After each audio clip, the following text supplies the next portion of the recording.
Olá, galerinha do meu coração, tudo bom? Galerinha, hoje nós vamos falar um pouquinho sobre literatura lusófona, certo? É um tipo de literatura aí que agora começou, né, a ser estudado, que agora está em voga, né? E graças a Deus que é uma literatura, assim, maravilhosa, certo? Mas antes disso, vamos falar algumas coisinhas que são interessantes, tá bom? Então, fica ligadinho aí e bora pro vídeo. Vamos lá então, galera. Antes de a gente começar a falar da literatura propriamente dita, é importante a gente conversar um pouquinho sobre lusofonia, né? Vocês sabem que nós estamos no Brasil, portanto nós somos um país lusófono porque nós utilizamos a língua portuguesa, né, para as nossas capacidades comunicativas. Então, fazemos parte de um país lusófono, certo? Mas o que a gente tem que pensar, quando a gente pensa em países que falam língua portuguesa, né, vem logo à mente Brasil, né, ou Portugal, que foi o nosso colonizador.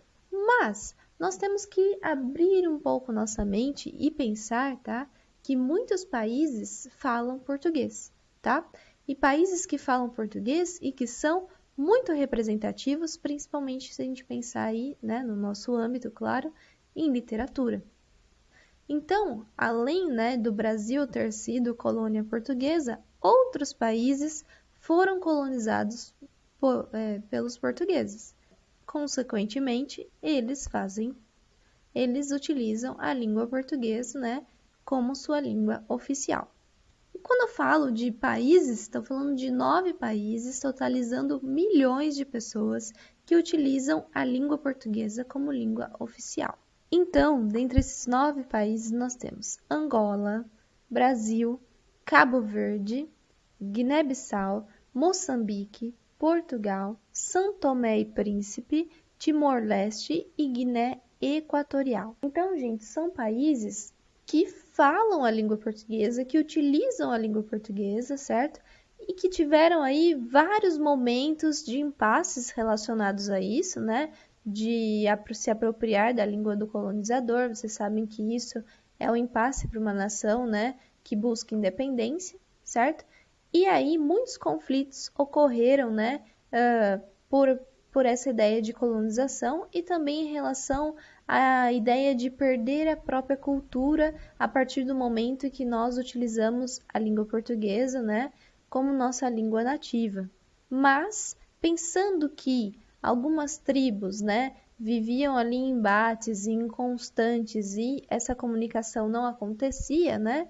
Quando eles começaram a falar a língua portuguesa, né, ter uma unidade de língua, eles começaram a ter uma melhor comunicação, certo? Então, por isso que ainda hoje eles utilizam a língua portuguesa, apesar de muitos acharem, né, terem como verdade essa ideia de perder a própria cultura a partir do momento que a gente se apropria de uma língua que não é nossa, né? Mas enfim, certo? Isso é uma inconstante até hoje e muitos países levantam esse tipo de questionamento, tá? Mas foi adotada a língua portuguesa justamente para ter uma unidade comunicativa. Galera, e hoje nós vamos focar aí em 2 países que falam a língua portuguesa, certo? E que estão aí produzindo literatura, né? De uma forma assim exímia, genial, certo? Que é justamente Angola e Moçambique, e nós temos aí grandes representantes desses 2 países. Galera, seguinte, muito se pensa, né, que a produção de literatura ela ficou lá nos séculos passados, né? Então, ela terminou lá no século XX. A gente tem essa ideia, né? Esse pré-conceito estabelecido, né? Sobre essa ideia de literatura clássica, né? A literatura que tem todo um trabalho estético, que ela ficou lá no passado. Mas, gente, não é bem assim, tá? Vamos pensar. Se a gente pensar nessa literatura lusófona, né? De influência africana, que é o que nós vamos conversar hoje, certo? Nós vamos perceber que nós temos aí grandes autores que têm um trabalho com a estética genial, né? Que têm aí romances geniais, que são emancipadores, que levam à reflexão, certo? E que estão aqui ainda ganhando prêmios, tá? Por ainda disseminar uma literatura, assim, uma literatura que vale a pena, né? que vale a pena ser lida, que tem o seu valor, que vale a pena, que tem trabalho estético com a linguagem, é genial, né? Pessoas assim que estão muito empenhadas, têm uma causa, certo? Então, é um pouco equivocado a gente pensar, né, que essa parte de literatura canônica, né, aquela literatura que tem todo o trabalho estético, fica nos séculos passados. E não, né, gente? A gente viu aí algumas aulas dessa ideia de literatura contemporânea e que tem embates, questionamentos que são extremamente relevantes, tá? Então, essa ideia, né, de que a literatura já acabou, cai por terra, gente. Ainda se produz uma ótima literatura, ótimos textos, temos ótimos autores e autores premiados, como é o caso aí de Angola e Moçambique, que a gente já vai falar um pouquinho sobre. Um ponto para ser acrescentado. Quando nós estamos falando de literatura lusófona, nós estamos falando de todas as literaturas que englobam o uso da língua portuguesa, certo? Mas hoje nós vamos fazer aí um recorte e falar sobre literatura lusófona africana, certo? Por que falar sobre literatura lusófona africana? Primeiramente, né, por toda a sua validade histórica, né, estética e por ser muito genial. Esses caras estão abordando temas assim maravilhosos que a gente já vai falar sobre isso, tá? E também essa literatura africana ela busca trazer à tona toda a identidade da África. É uma literatura que não é muito estudada, infelizmente. É algo assim que é bastante novo, tá? Os debates, assim, vamos dizer, não, até na universidade nem tanto, tá? Mas na escola, por exemplo, é algo bastante novo, né? Por exemplo, vou falar sobre minha experiência. Eu tive aulas de literatura lusófona na faculdade, no meu último bimestre, né? Com um professor específico, né? Nós ficamos bastante ainda nessa ideia de literatura portuguesa e literatura brasileira, né? Mas nós não falamos o quanto nós deveríamos de literatura africana, né? Pensando que são autores contemporâneos, né? Que estão levando o nome da literatura, que estão levando a estética literária, né? Então, isso é muito relevante.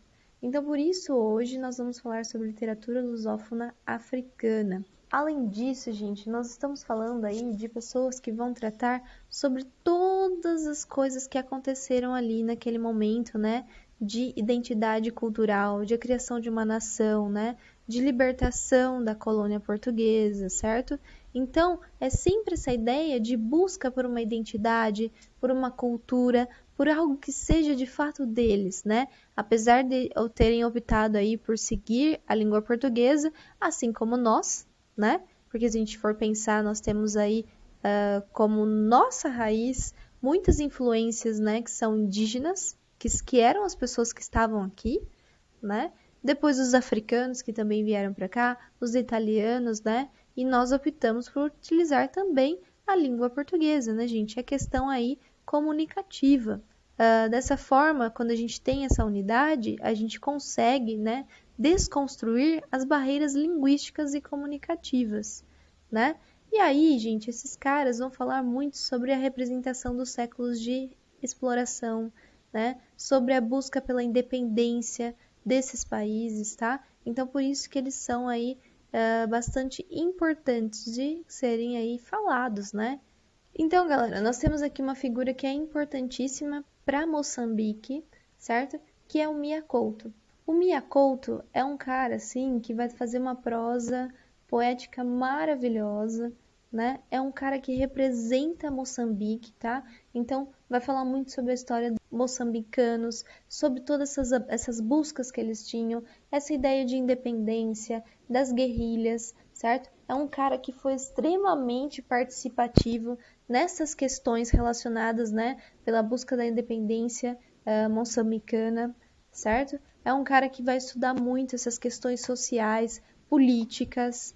Então, é de extrema importância, né, nós estudarmos um cara que tem um papel assim tão importante para Moçambique, né, que lutou pelos direitos dessas pessoas, que buscava igualdade, que buscava aí que todos os moçambicanos tivessem aí direitos, né, que já eram pertencidos a eles, mas vocês sabem que não funciona muito bem assim. Então é um cara extremamente ativo, participativo. Então, gente, o Miyakoto ele nasceu em 1955. Ele tentou a carreira de medicina, né? Cursou 3 anos de medicina, mas desistiu.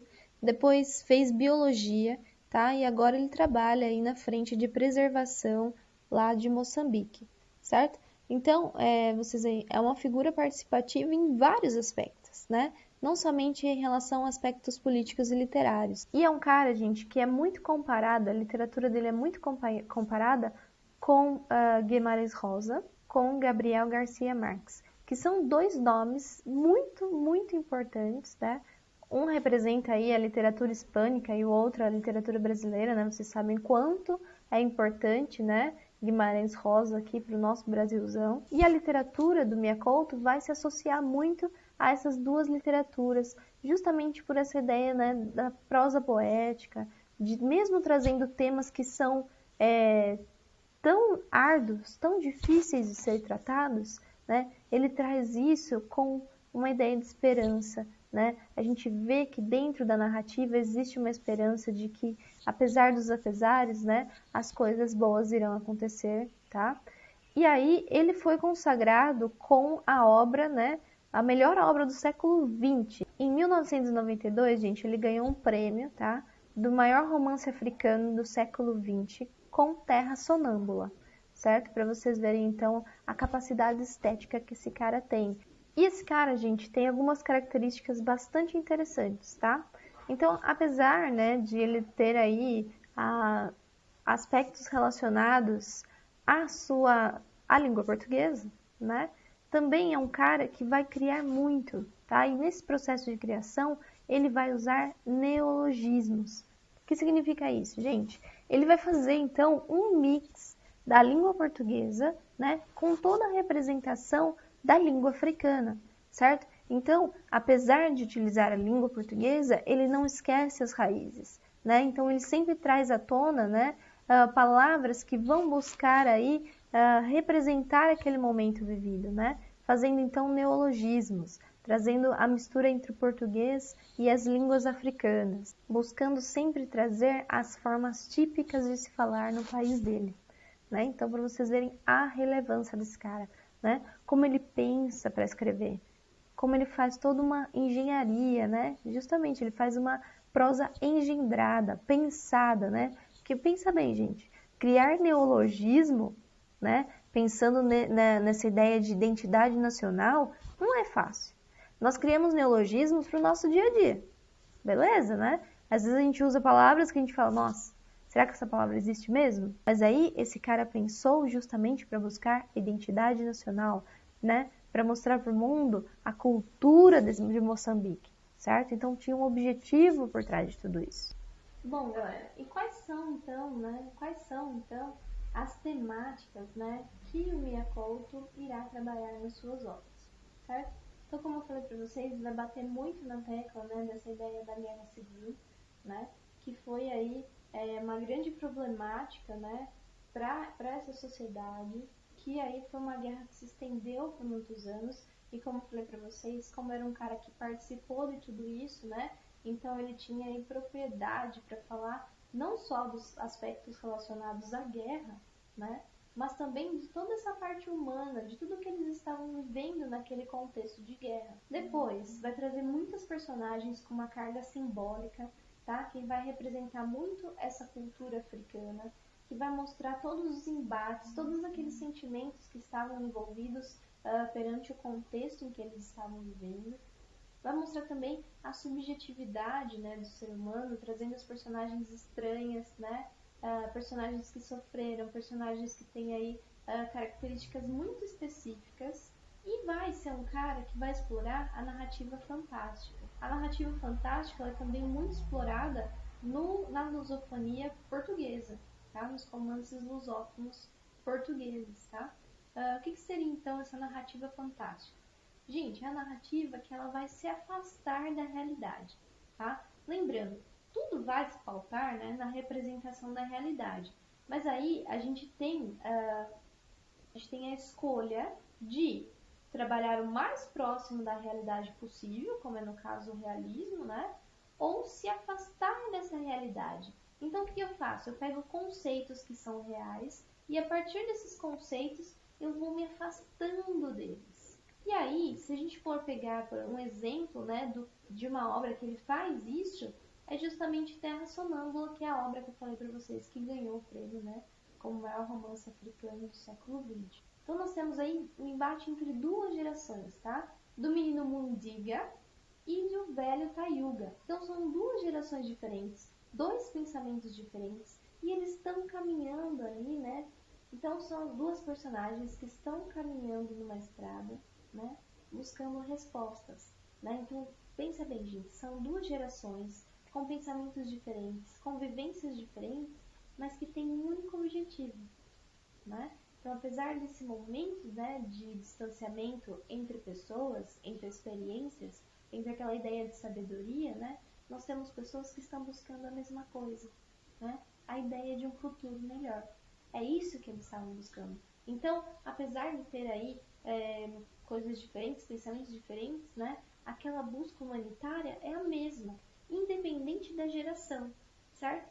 Tanto que nessa estrada eles vão encontrando aí muita miséria, corpos carbonizados, tá? E no meio dessa caminhada árdua, né, em busca de algo melhor, eles encontram o diário de Kinzu. Nesse diário, gente, a gente começa, né, a maravilhosidade da narrativa fantástica, que é justamente eu conseguir trabalhar espaços diferentes, tá? Por quê? Porque a partir do momento que eles encontram aquele diário, a gente tem inúmeros feedbacks, né? E esses feedbacks são responsáveis por contar a história daquela personagem que perdeu o diário ali. E aí, gente, a gente também vai conhecer, né, a história do Mundinga por meio desses flashbacks, né? Então, dentro de uma narrativa, nós temos duas narrativas falando de personagens diferentes, né? Então, são perspectivas diferentes. E aí, o que é interessante é que muitas vezes a história dessas duas personagens é parecida, né? Em muitos momentos é parecido. São personagens que sofreram muito. O Mundinga teve um pai aí que judiou dele e fica ecoando isso na cabeça dele, sabe? Então são personagens que sofreram muito, mas estão buscando, né? Uma delas é a que acha o diário, né? Já não tá mais ali. Mas uma outra que busca, apesar de ter uma história muito parecida, sofrida, ainda continua buscando, né? E isso é o genial da literatura fantástica, né, gente? A gente conseguir ter evidência de vários âmbitos numa mesma narrativa, né? E o cara é tão genial que ele consegue fazer isso com uma leveza, porque imagina vocês, assim, lendo um texto que fala sobre várias personagens em perspectivas diferentes, né? A nossa primeira interrogação que fica, não vai ficar confuso, né? Mas o Miyakoto não, gente. Ele conseguiu engendrar tudo isso dentro da narrativa de uma forma, assim, maravilhosa, né? E a gente fala muito sobre o conceito de Mizin-Abin, que a gente já conversou sobre isso, né? Que é justamente aquela imagem pós-abismo, que se a gente fosse traduzir para dentro da narrativa, seria justamente isso, né? Uma história dentro da outra. Então, a narrativa, ela não se forma somente numa história, né? É isso que a gente tem que pensar. Ela é maior do que isso, ela consegue carregar aspectos maiores do que isso, né? Ela consegue trabalhar histórias de personagens diferentes que buscam uma mesma coisa. Um questionamento para vocês. Vocês conseguem imaginar uma narrativa que consegue trabalhar a ideia de sonho em um lugar que eles estão fadados à morte? Em um lugar que eles estão fadados à miséria? Para vocês verem, gente, a genialidade, né? Como que eu vou trabalhar âmbitos totalmente diferentes, coisas totalmente diferentes? Eu tô falando de uma distopia, né? Se a gente for pensar em África, gente, tá falando de uma distopia, né? Existe uma África que é muito rica, vocês têm consciência disso, mas a gente tem uma outra África, né? Então imagina imperar o sonho em um lugar que é fadado à morte. Tá? Então, É isso que eu quero que vocês pensem em literatura, gente, que a gente consiga refletir sobre aspectos relacionados à nossa realidade, né? No caso da realidade do mundo, né? É isso que a gente tem que pensar. Como a literatura reflete a realidade das pessoas? Como ela nos leva a pensar? Como ela nos leva a refletir sobre as coisas? É isso, tá? O papel da literatura é nos fazer pensar, nos fazer refletir. Falar, pô, meu, né? Pensar sobre as coisas que, né? Sobre os meus conceitos, sobre as minhas verdades, né? Me construir, me desconstruir, né? É esse conceito, é essa a ideia. Vamos lá, galera. E agora a gente chega aí nesse fofo, tá? O Pepe Tela, que na verdade é um pseudônimo. Esse cara, na verdade, chama Arthur Carlos Maurício Pestanha, certo? E o Pepe Tela vem de onde? O Pepe Tela, gente, proveio de um dialeto africano, certo? Que foi justamente, né, a partir do seu sobrenome, de um dos seus sobrenomes, que é o Pestanha, certo? Então, Pestanha, no dialeto africano, ficou Pepetela. Gente, nada mais genial do que isso, porque o Pepetela, né, traduz mais esse tipo de literatura genial que esse cara faz do que o seu próprio nome, né, Arthur Carlos. Então foi uma sacada aí genial desse cara.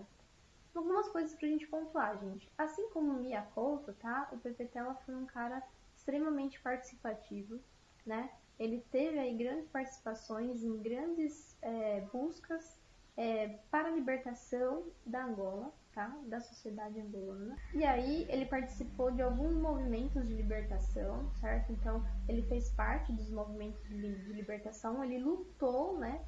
Justamente por essa causa. E é um cara aí que nasceu em 1941. Pensa só, assim como Mia Couto, são pessoas aí novas, né? Perante todos os séculos que nós já estudamos, né? Então, pessoas novas produzindo coisas novas, literaturas inteiramente reflexivas e que valem a pena ser estudadas, certo? E aí, gente, esse cara tem o famoso romance Mayombe, né? Que agora está na lista da FUVEST. Para vocês verem como essa ideia de renovação de pensamentos literários, né? Ela vem sido aí muito discutida, certo? Por quê? Porque sempre se tratou somente de dois tipos de literatura aqui no Brasil, né? Que foi justamente literatura portuguesa e literatura brasileira. Mas e aí? O que mais de bom está sendo produzido, né? Por que não trazer um outro lado, né, de pessoas que falam o nosso idioma, certo? São pontos aí extremamente importantes, né, para serem colocados, tanto que agora, né, a FUVEST colocou, né, e está trazendo aí novas obras literárias com intuitos diferentes daqueles que nós já conhecíamos. E para vocês verem a relevância, tá, desse romance do Mayombe, em 1997 ele ganhou o Prêmio Camões, tá? O Prêmio Camões é um prêmio muito importante dentro da literatura. Vamos lá, agora vamos falar um pouquinho sobre a literatura desse cara, né? Com o que parece, né? Vamos pensar aí, fazer sempre essa ideia de comparar, que vai ficar mais fácil para o nosso pensamento, justamente porque a literatura africana, ela não está no nosso cotidiano, por enquanto. Agora, ela já está vindo à tona, né? E estão vindo vários estudos sobre ela, então provavelmente ela veio para ficar, ainda bem. Mas vamos fazer uma comparação aí com a literatura brasileira para que fique mais fácil, tá?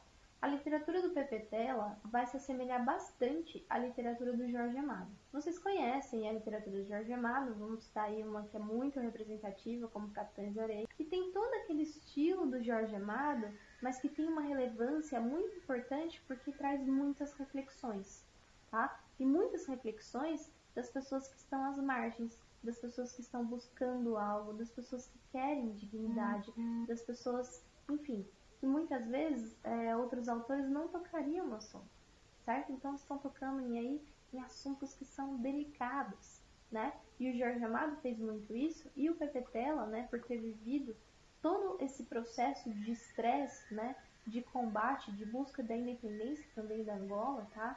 E de uma cultura que fosse própria deles, vai trazer dentro do seu livro, tá? Então, muitas das percepções que estão ali são percepções que esse cara sentiu na pele. As guerras civis na Angola duraram até 2002. Imaginem vocês, né? 2002 está aí, gente. Se a gente pensar em processos históricos, 2002 está aí. E Angola vivia em guerra civil até 2002. Então, vamos dizer, são aspectos contemporâneos que devem ser trazidos à tona.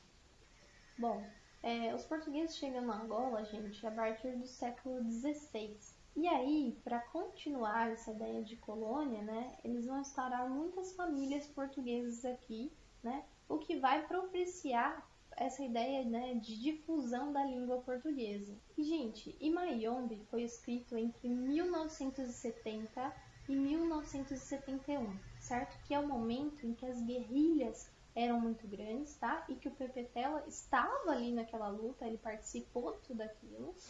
E aí foi publicado em 1980, certo? Então é um cara que escreve, né, nesse momento muito conturbado, e aí ele publica, né, anos depois, somente em 1980.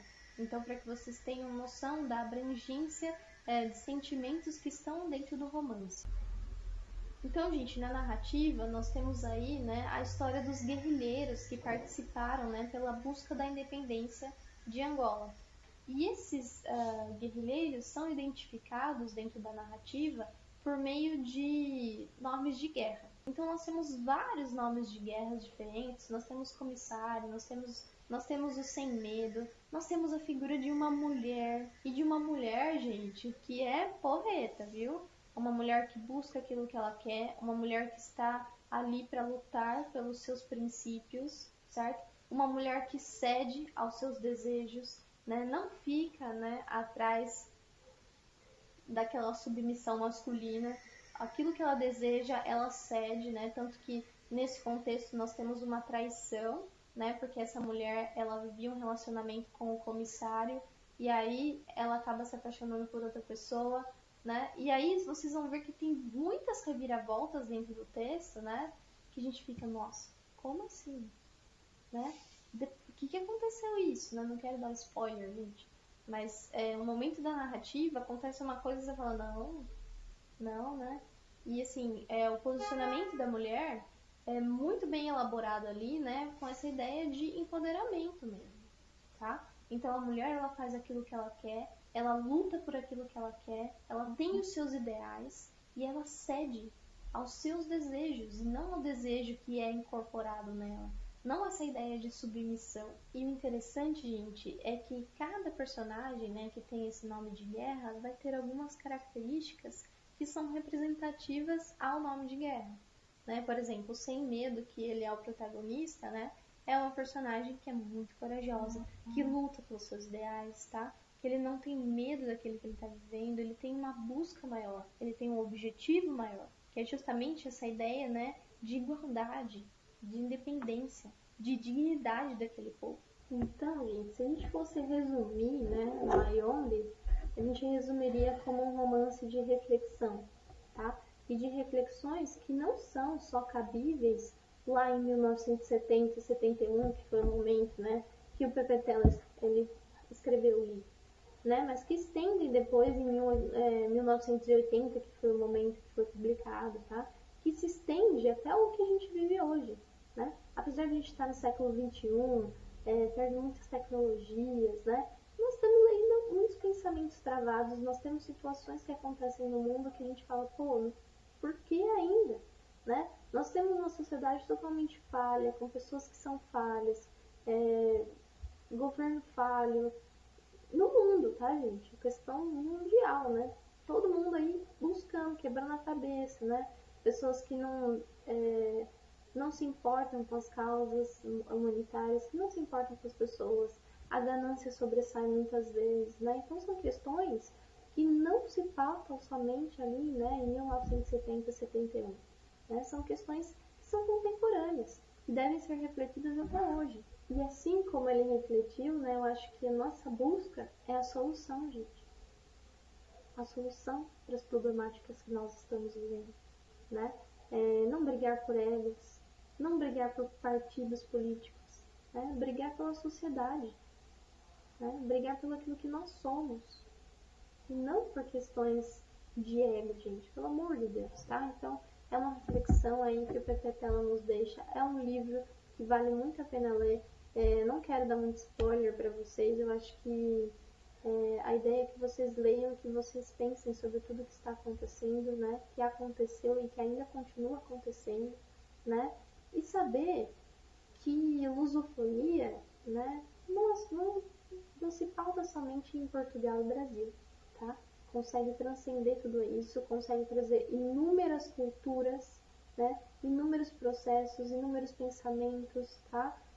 Inúmeros trabalhos estéticos com a linguagem, pessoas diferentes, autores diferentes, pensamentos diferentes, tá? Que só vem aí para brilhantar o que a gente tem como literatura mundial, tá bom? Então, lusofonia, pelo amor de Deus, não sair da caixinha, não é só Brasil e não é só Portugal. Beleza, galera? Então, terminamos nossa aula de hoje. Beijinhos no coração de vocês e até o próximo vídeo.